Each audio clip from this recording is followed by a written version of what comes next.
Strategy. Let's bring in our panel. Republican strategist and co-chair of the pro-Trump Great America Political Action Committee, Eric Beach, executive director of Progress Texas, and former Democratic National Committee superdelegate Edward Espinoza, and White House reporter for the Associated Press, Zeke Miller. So, Eric, I want to start with you because your group supported Moore in this election. Do you support his effort now to challenge the election result?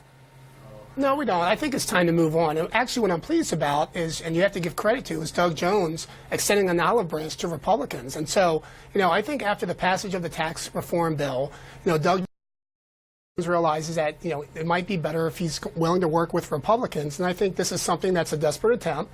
But it is time to move on. The elections in this country matter, and the will of the people matter. So, and I think it's time to move on for all the voters and for all the country.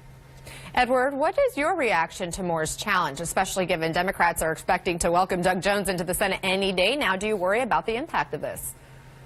It's not entirely a new move from some Republican playbooks. If you think back to 2008, there was a very close Senate race in Minnesota, and it took 6 months to decide that race because the Republicans there had dragged it out.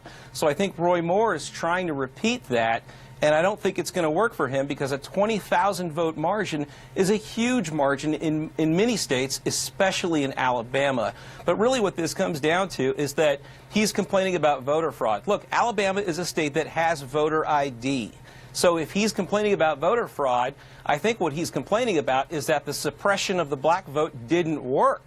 In this case, the black vote was overwhelmingly in favor of the Democrat, and they turned out in force. I think Roy Moore should take up knitting.